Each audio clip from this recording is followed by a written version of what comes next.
Syria has now been at war for 7 years, and, if anything, it's getting worse. Peaceful protests turned into a civil war, but, and this is the key to understanding what's really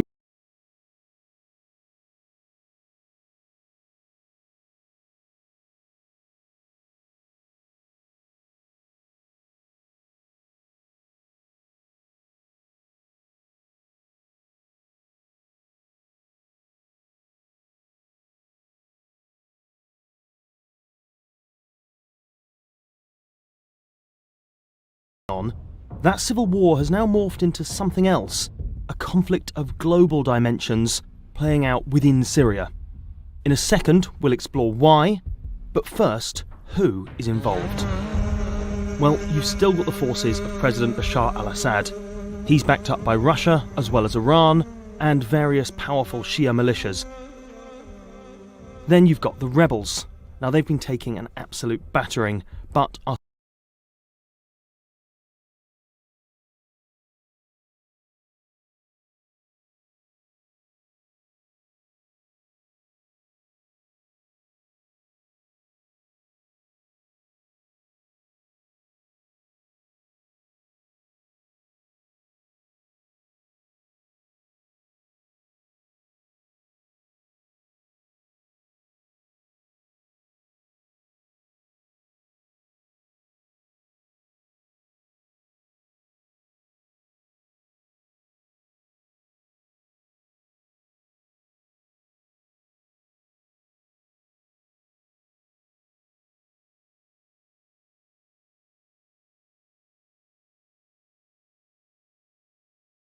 still in the region, and now hold large areas of the north of the country. They're allies of the US. There's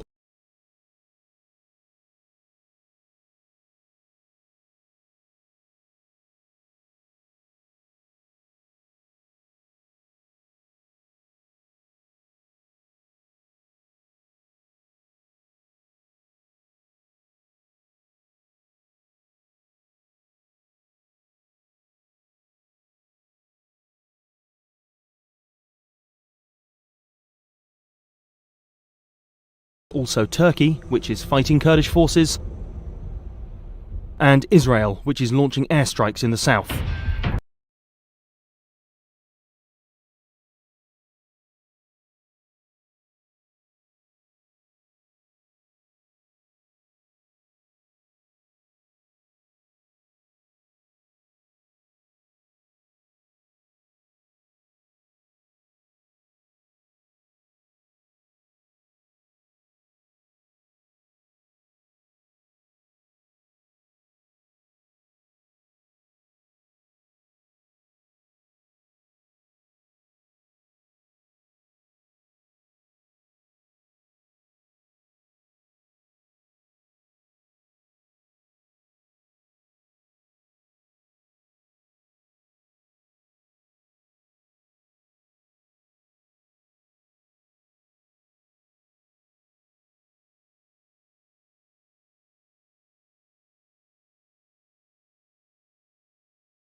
And finally, the Islamic State group, the fanatical jihadists who took over large parts of Syria and Iraq, grabbing the world's attention with their brutality.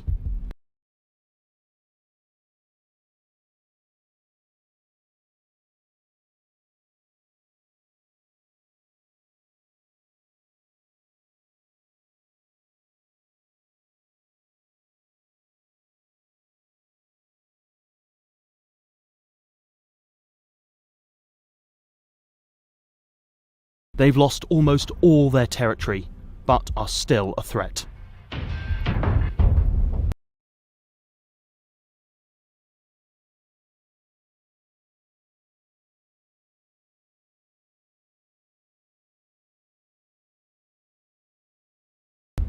But if you really want to understand what's going on in Syria, you need to know why people are fighting.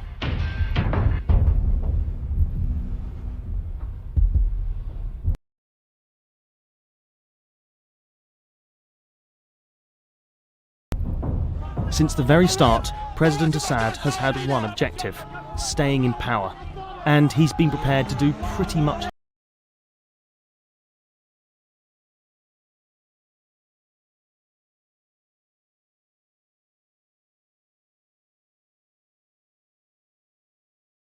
anything to achieve it. Although he denies it, the West has accused him of war crimes. From indiscriminate bombing to using chemical weapons, his forces are thought to have been responsible for most of the conflict's deaths. Assad's main target has always been the groups that he calls terrorists, but most others call rebels. They share one aim: to overthrow him. But in truth, that's really all they have in common in many cases. They started fighting after the government's brutal crackdown on peaceful protests back in 2011.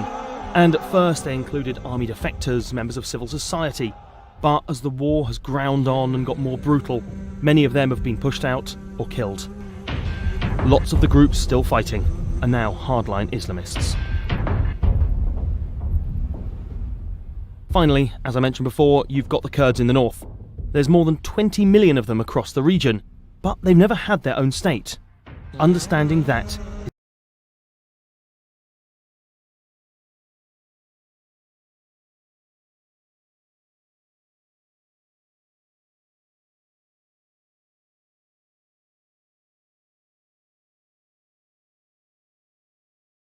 is crucial to understanding the Kurds. Soon after the start of the war, Kurdish forces took control of the area they call Rojava. That's after the government pulled out. Their main fight is for autonomy and against IS. But one of the reasons Syria is such a mess is because it's become a proxy war for international powers. So why did they get involved? Well, President Assad is Russia's closest ally in the region.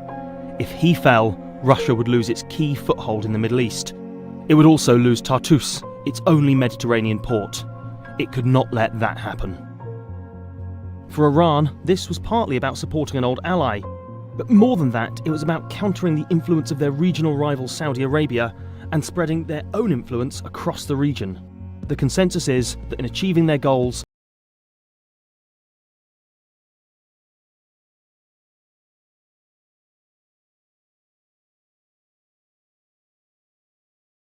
both Russia and Iran have outplayed everyone else.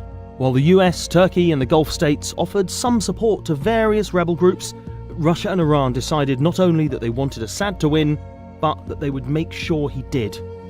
Against Russian air power and Iranian-backed militias, the rebels have been badly outmatched. Now, no one is seriously talking about Assad being forced to give up power. The US always said it wanted him to leave, but never took decisive action to actually make it happen, maybe as it feared what would replace him. The rise of IS with their gruesome propaganda was a far more straightforward enemy, and became the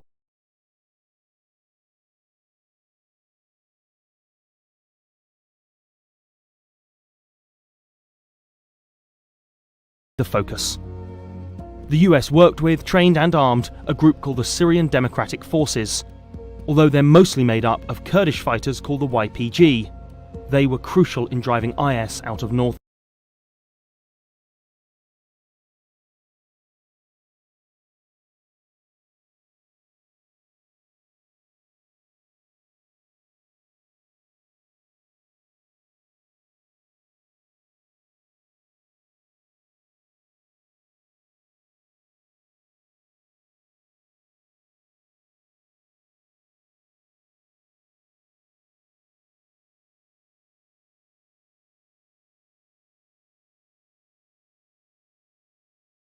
Eastern Syria.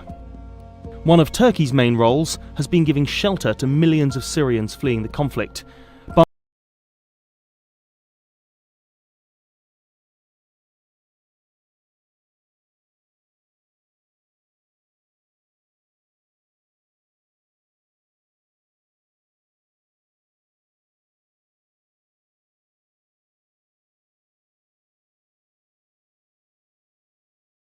But they've also supported a rebel group called the Free Syrian Army and are accused of funding jihadists. Turkey also fears Kurdish autonomy in Syria as it thinks it would fuel separatism in Turkey. And so it's launched a war against the YPG, who it says are terrorists. Although remember, the YPG are the same fighters who are armed by and allied with the US. As a consequence, Turkey, a member of NATO, is now working closely with Russia. Down south, Israel's main concern has been the growing influence of its arch foe, Iran, and high-tech weaponry getting in the hands of Hezbollah. And so a global conflict plays out within Syria's borders, with Russia now calling the shots. The war in Syria is as complicated and bloody as ever. People are still dying, lives are still being torn apart, and the nation, global powers, and most importantly, the people of Syria are being drawn further into a situation that it is hard to see a way out of.